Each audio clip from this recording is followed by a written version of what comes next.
Hey, it's Sam.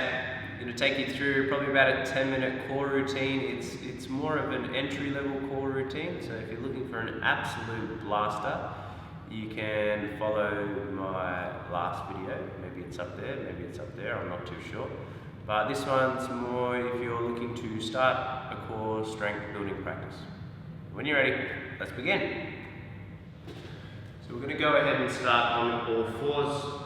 So hands will be underneath the shoulders, knees underneath the hips. So that quadruped positioning, that tabletop, if you will.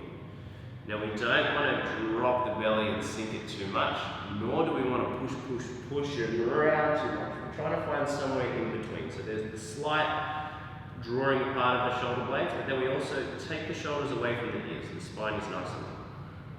We have an awareness in the midsection, so we keep the belly in, nice and tight.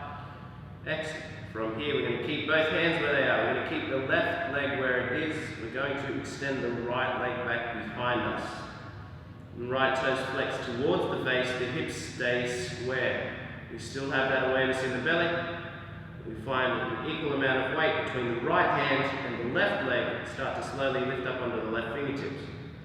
From here, extend the left arm out in front of you. So like the left hand is trying to reach out in front of you as far as it can, the right heel is pushing back behind you. Belly's drawing in. We're going to take an inhale here. On the exhale, the left elbow and the right knee are going to come together and touch. Inhale, extend, nice and long. Exhale, crunch around through the upper back. That's 2. We're going to do 5. Inhale, extend. Exhale, we crunch for 3. Inhale, extend, get long. Exhale, roar it in, round through the upper back. That's 4. Inhale for 5. Exhale for 5 and hold here for 5. For 4, keep pushing. For 3, keep drawing the belly in. 4, 2, and 1. We'll come back to all fours. Whew. You can rinse out through the shoulders, shake out through the hips. Before you know it, you're getting reset. Coming straight over to the other side. So we push away from the floor, we take the shoulders away from the ears. The neck is nice and long, so we extend the crown of head forward. Awareness in the midsection, we work to extend the left leg back behind us. Toes flex towards the face, hips are square. Start to find your weight between the left hand and the right leg. Extend the right arm out in front of you. Spin the left bicep forward, so there's an external rotation through the upper arm. Keep every part of the palm grounding flat, especially the index knuckle. So inhale, extend long. Exhale, crunch and round. Inhale, extend, get long. Exhale, crunch and round. Inhale, extend. Exhale, we crunch it. Inhale, extend. Exhale, we crunch.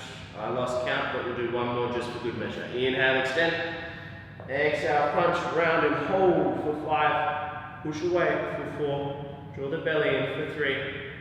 Hold for 2. And come back to all fours.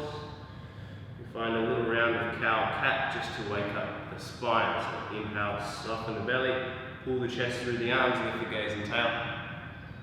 Exhale, tuck the chin to chest. Push away from floor. Round through the upper back. Nice one. Inhale, soften belly, chest through the arms, lift gaze and tail. Exhale, tuck the chin, round the back. Nice work. We'll come back to the flat spine. We're going to continue the cow-cat motion. The only difference this time is we are going to press into the top of the feet. We are going to float the knees an inch or 2 up off the mat. So inhale, soften the belly, pull the chest through the arms. Exhale, tuck the chin to chest, round through the upper back. Keep continuing the motion. So inhale, soften belly, lift the gaze and tail.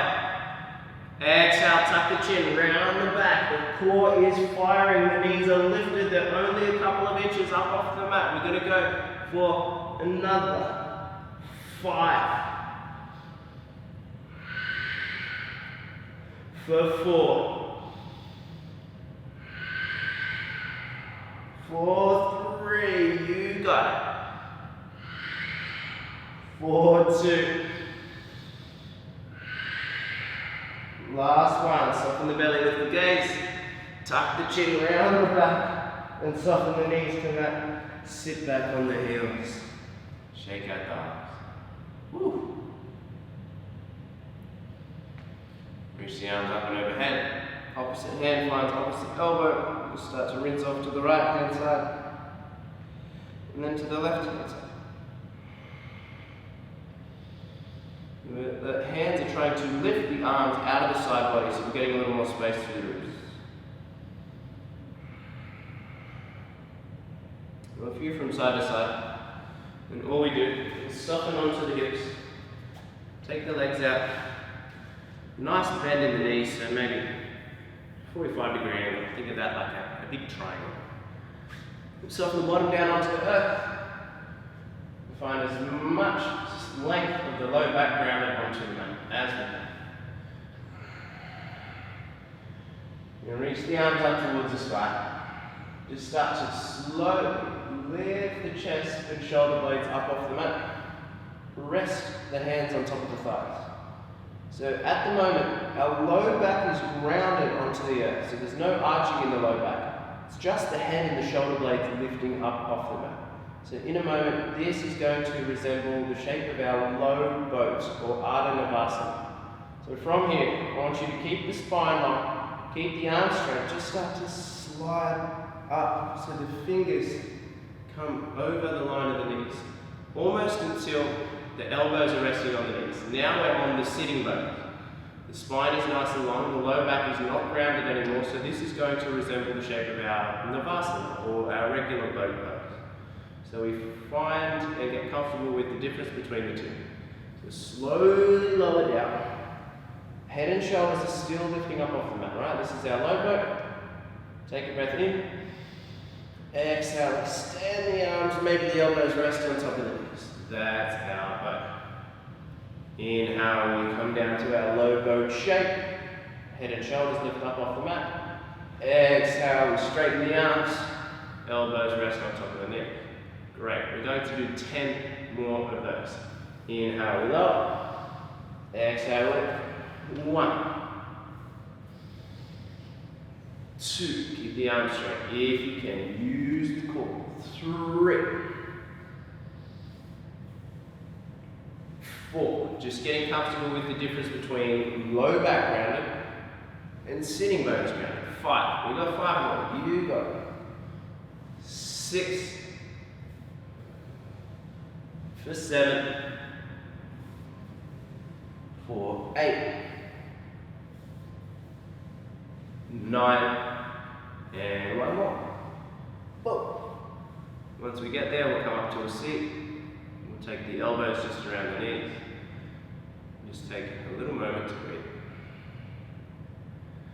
For the moment, we're resting on the sitting mode, so we are resembling the shape of the Navasana boat pose, which we're about to come into. So we wiggle and adjust the sitting bones, just like we were before. Only difference now is we're going to lift the legs. So catch hold of the back of the hamstrings first.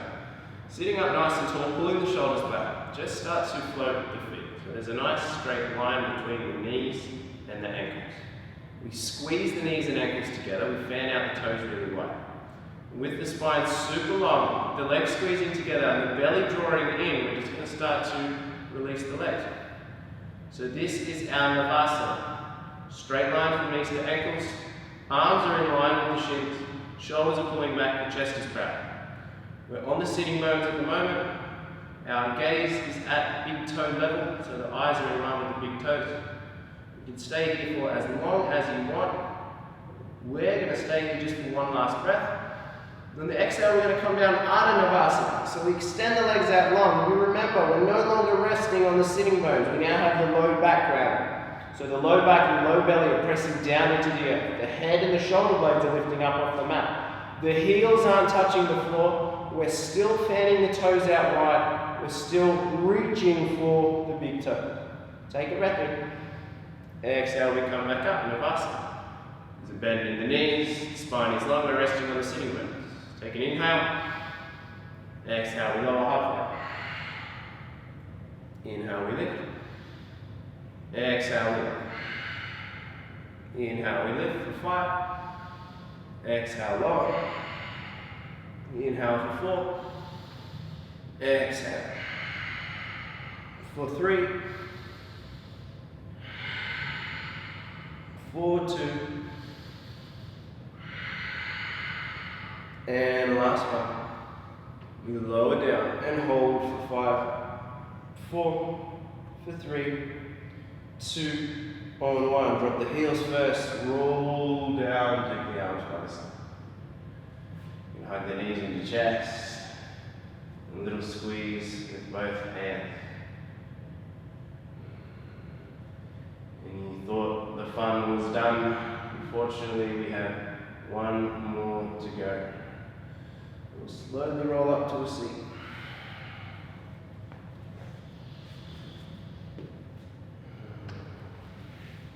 And sit back on the heels in an upright position. In a moment, we're going to play with the single most important strength building pose in the yoga practice, Lolasana. This one's going to be done with a little bit of support. So you're going to rest your hands outside the legs. You want your fingers to be behind the line of the knees. Now, if you want a little support, you can use your blocks and rest your hands up on the blocks. But the most important part is your hands are behind your knees because we want to push away from the floor. We want to lean forward. So if your hands are in front of the knees, there's no room for you to lean forward. So hands behind the knees. All we're going to do, we're going to keep the top of the feet grounded. We're going to lift the knees in towards the collarbones. It's going to look a little something like this. Push away from the floor. Wrap the biceps forward, take a breath in. Inhale, press into the feet, knees into collarbones. So notice I haven't lifted my bum up nice and high, I'm still in this nice tight shape. Knees to collarbones, head into knee, you can hang out there. For 10, 9, for 8, squeeze everything, for 7, for 6, keep pushing, for 5, for 4, 3, 2, and 1. Shake out the arms. That one is the real deal. Wiggle out the fingers, shake out the shoulders. So you can play with that one 2 or 3 rounds. I'm just going to stick with the one today. I know you're crushed for time. It's a speedy session. Hopefully you can get it in at some point during the day whenever you've got a spare 10, 15 minutes. Let me know how you go. If you have any questions, you can leave them down below, or of course, find me on Instagram. Thank you.